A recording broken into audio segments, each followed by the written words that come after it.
Good evening, friends. This is your host to welcome you through the creaking door into the inner sanctum for another gamble of ghoulish goings-on.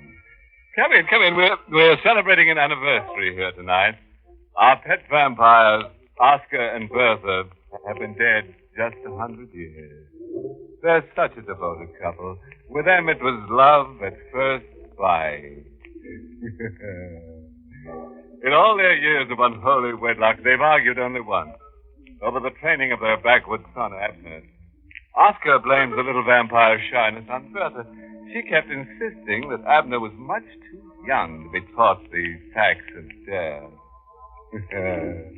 Say, you should see the new home that Oscar just dug for his family, complete with hot and cold running victims.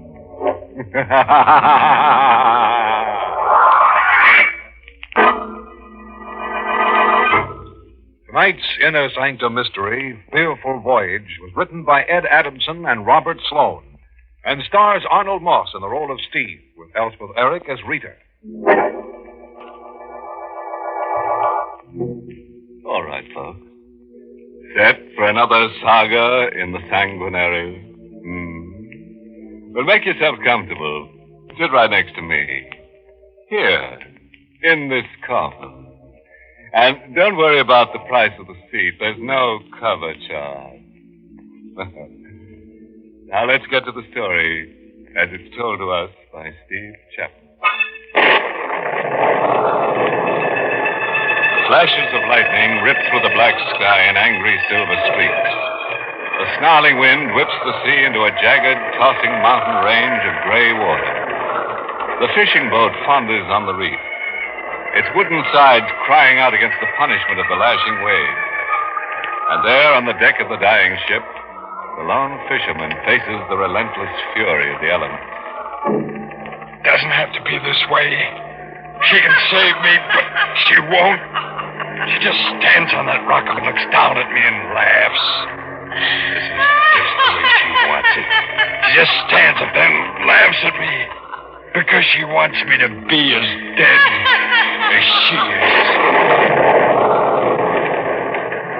Oh, if I could only go back. It was only 2 days ago. Just 2 days ago. If I could only go back to where I was 2 days ago.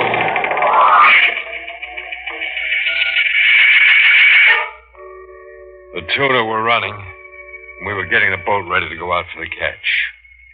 I had 2 men in my crew, both good fishermen.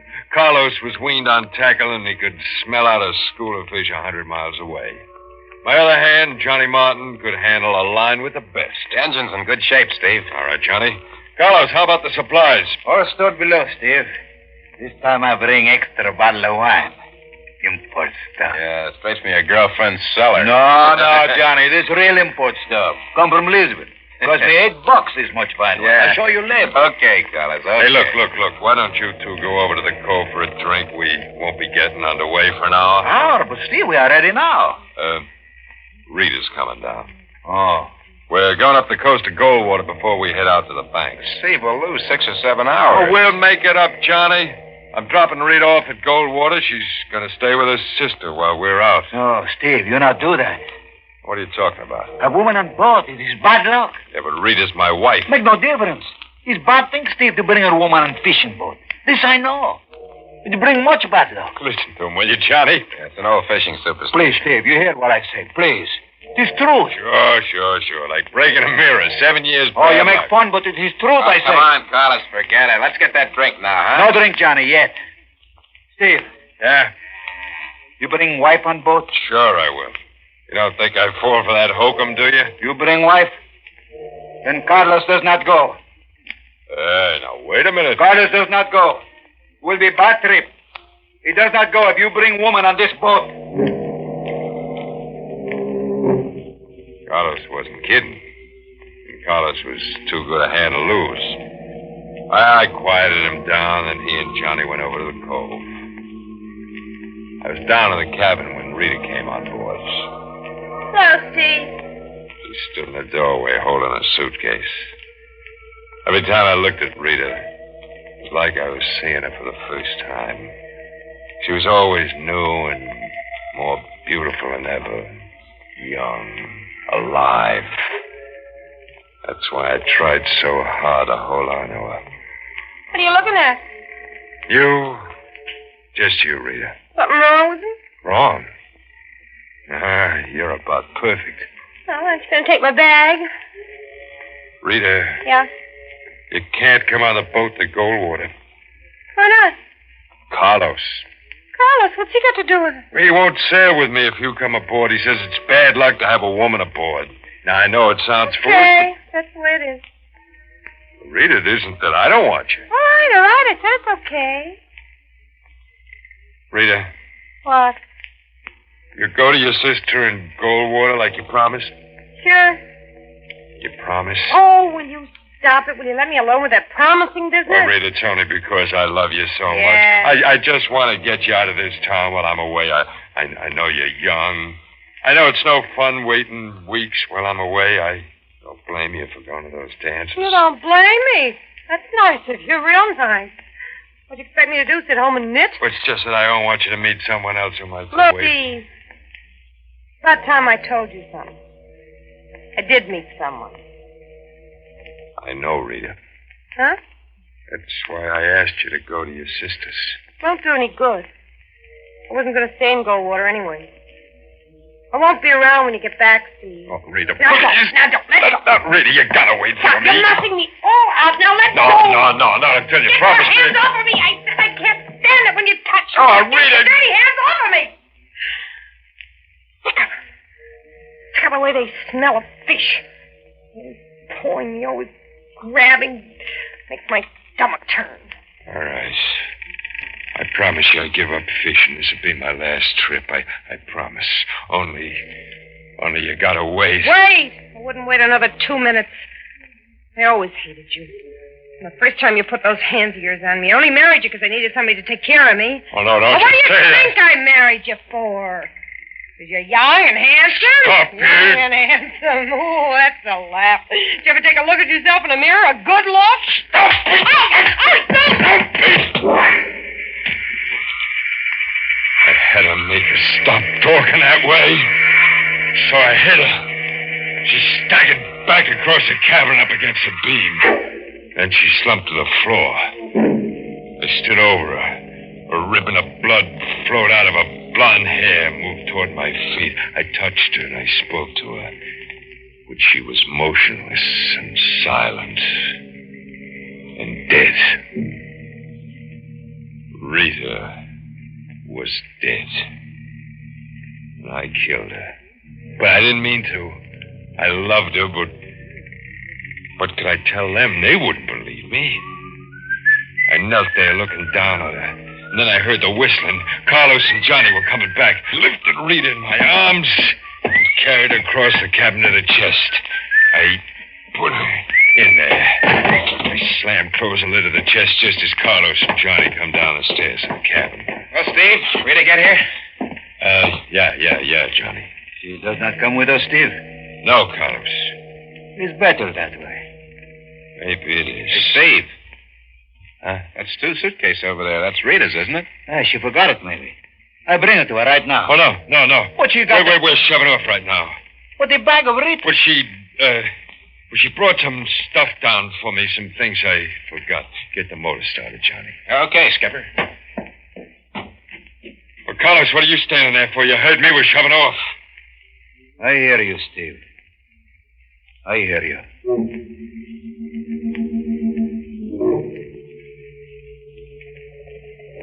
I didn't leave my cabin.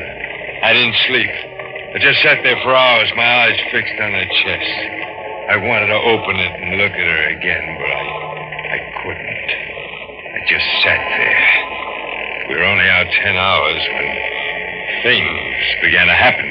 The radio's shot, Steve. Well, fix it, Johnny. I can't. The power supply's burned out. It's a funny thing about that. I just put a new condenser in day before yesterday, a brand new one.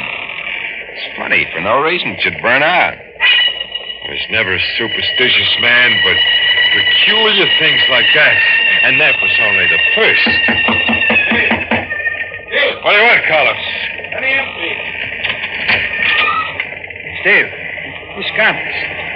Johnny said I should show it to you. Why? Well, look at it. We are headed north. But the needle points this way. Oh, no. Now, you see? Give me that compass. Sure. Steve, what are you doing? This'll fix it. Good.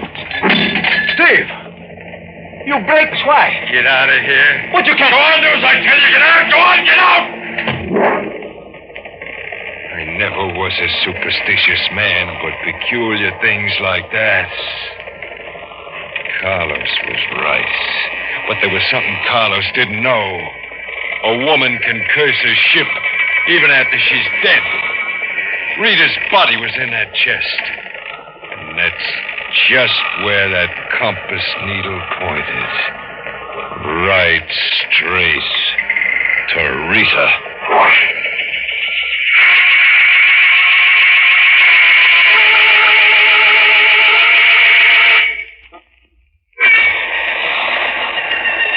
Superstition become a fact. A real living thing.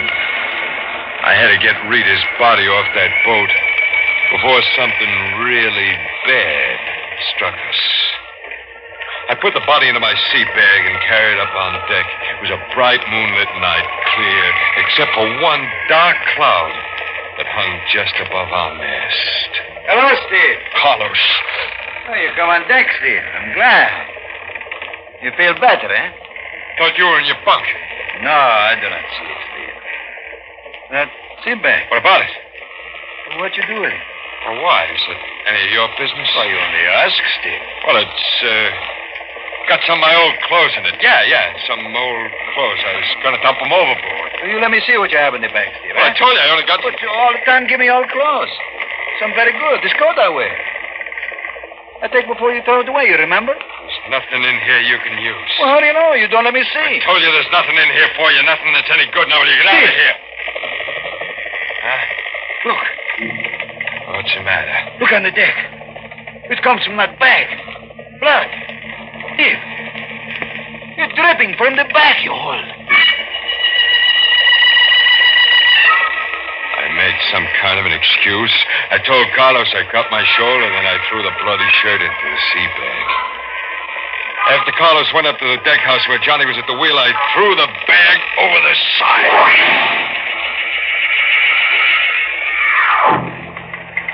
I went below to my cabin. I almost felt good again. All my worries, all my fears went over the side with that bag. Now the curse was lifted. Now everything would be all right. I thought, but it didn't turn out that way. I heard the ship's motor die out. Boat came to a stop. I hurried across the cabin, opened the door, went upstairs to the deck. Steve. The motor stopped. Yeah. Well, what happened? I cut it off. You cut? Well, why? There's someone in the water. What? Off the port side. Carlos is going out in the lifeboat to get her. Her? Yes, Steve, it's a woman. Forget Carlos. Call him back. But, Steve... Do what I tell you. Get him back. And you start that motor. Steve, you can't do a thing like that. I said we're getting out of here. That isn't right. You can't let that woman drown. We can't let her die. She is dead. She's dead, No, John. Steve, she isn't. Come on over to the side. You can see her swimming out there in the water. It's only the moonlight. It's just the way things look in the moonlight. Plays tricks on your eyes, Johnny. Steve, I saw her. She's alive. It was Rita. I knew it was Rita out there. I knew she was dead. Johnny left me and crossed to the port side of the boat. I looked up. The same black cloud was over the mast, and then I heard it. I wanted to believe it was the wind, just the wind, but it wasn't. I knew it was Rita. It was her voice. I clapped my hands to my ears to shut out the terrible sound, but it struck through my fingers like a knife and jammed into my brain. And then I blacked out.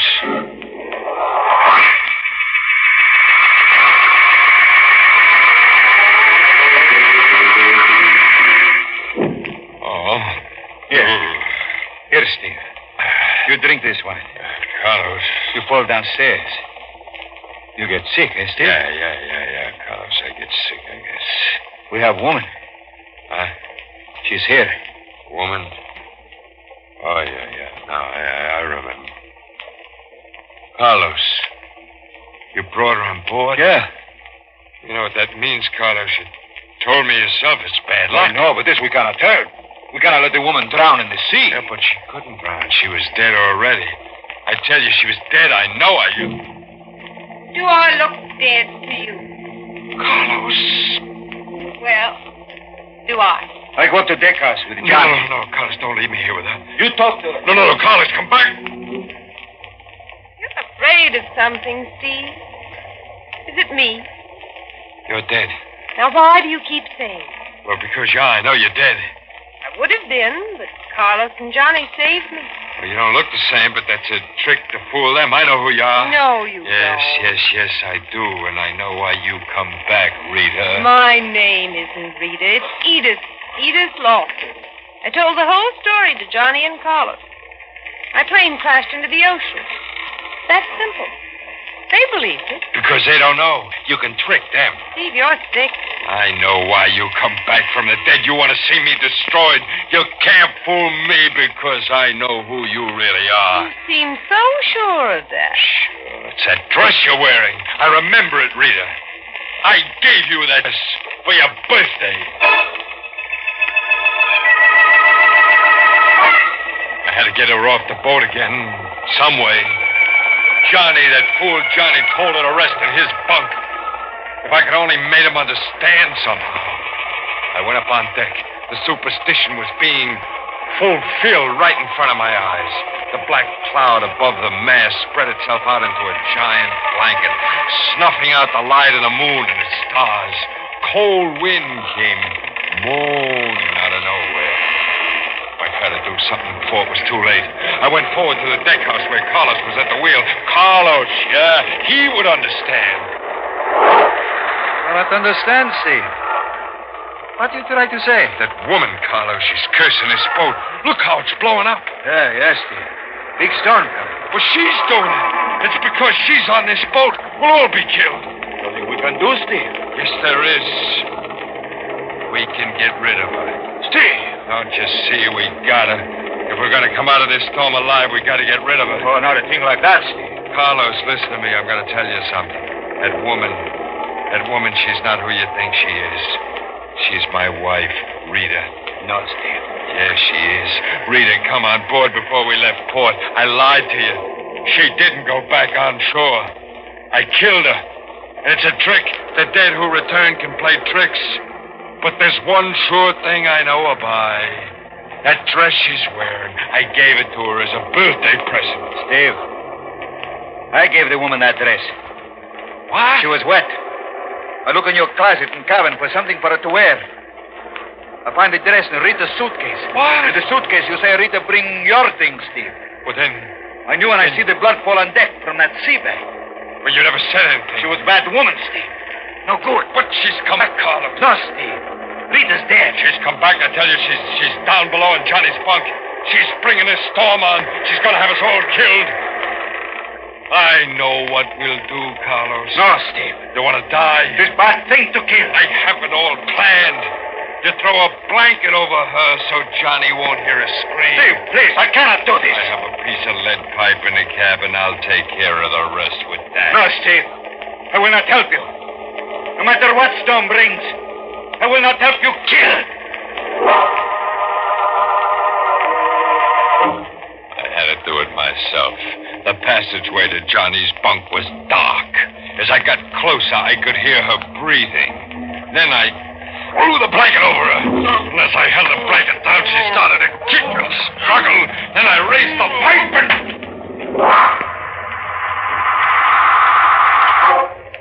I picked up the lifeless body in the blanket and carried it up to the deck and over to the rail. For a while, I stood on the deck and watched the storm grow and grow. A wind whipped the heavy rain before it. The swelling waves lashed and kicked at the sides of the boat. I almost welcomed the storm because I knew we'd ride through it. She was gone. This time, forever. You enjoying the storm? I wheeled around. She was standing at the top of the stairs. The light from the cabin below made devil shadows on her face. Mind if I stand here with you? Oh, no, don't you come near me. You're still afraid of Stay me. away, stay away. You mustn't be afraid of me, Steve. I'm not going to die. I'm not going to be dead like you. Why do you think I'm dead? I just killed you again. Again? Well, how can you come back again? I had it all planned perfectly to block the pipe. I knew you'd be in Johnny's bunk. I wasn't in Johnny's bunk. Yes, you were. I threw the blanket over you and... You killed Johnny. What? Carlos told Johnny he wanted me to come up to the deck house, and then Johnny went back to his bunk. It wasn't you. Johnny. I killed Johnny. Steve, we've got trouble. Carlos, Johnny, Real trouble, Steve. The wheel. It will not move. It stays one way. I can do nothing with it. The Carter Reef is ahead. We are coming to it soon. We will go up in the reef. You must get Johnny quick. He can fix the wheel. Johnny is the one who can save us. Johnny was the one who could save us, and Johnny was dead. I killed him. I went to the deck house. Carlos played the light beam on the darkness ahead. Well, I tried the wheel. It wouldn't budge. It was as if an invisible hand was holding the boat on a fixed course. Steve, up ahead. The reef. We've got to get out of here. We're going on the rocks. Hurry. I go with him, but something held me in the deck house. It was what I saw at the top of one of the rocks. Rita. It was Rita. She was standing there waving to me. Steve, hurry. It will be too late. I stood there looking up at Rita as the rocks come closer and closer.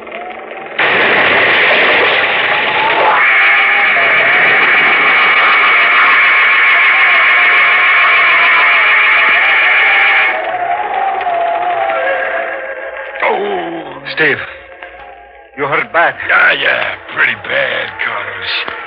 Gotta get me out of here. I tried, Steve. I cannot move the beam. The boat's going under. You can't let me die like this. I'm sorry, Steve. I can do nothing. The woman, Edith Lawson, I must save her. She's hurt, too. I must get her in the lifeboat. Carlos, don't leave me. Goodbye, Steve. Goodbye. Carlos, please come back and help me.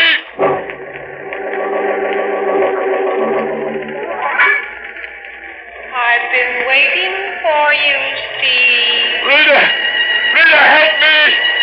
Come down here and get me off this boat. Oh, I couldn't do that, Steve. Don't you remember? It'll bring bad luck if a woman comes aboard a fishing boat. She can save me, but she won't. She just stands up on that rock up there and looks down at me and laughs. This is the way she wants it. She wants me to be as dead as she is.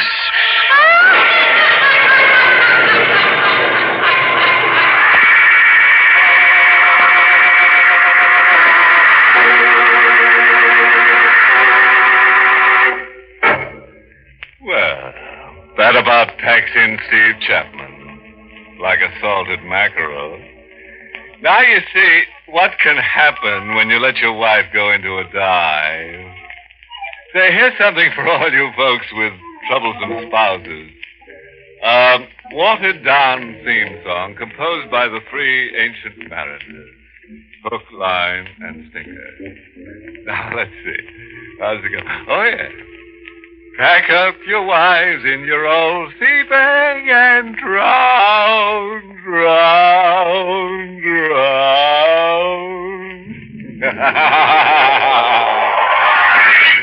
Good night.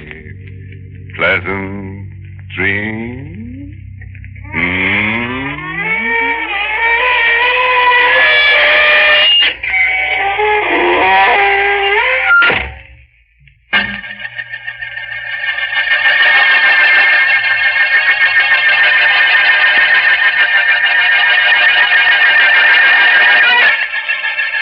Inner Sanctum was heard in the United States over CBS, the Columbia Broadcasting System. Has been rebroadcast for servicemen and women overseas through the facilities of the United States Armed Forces Radio Service, the voice of information and education.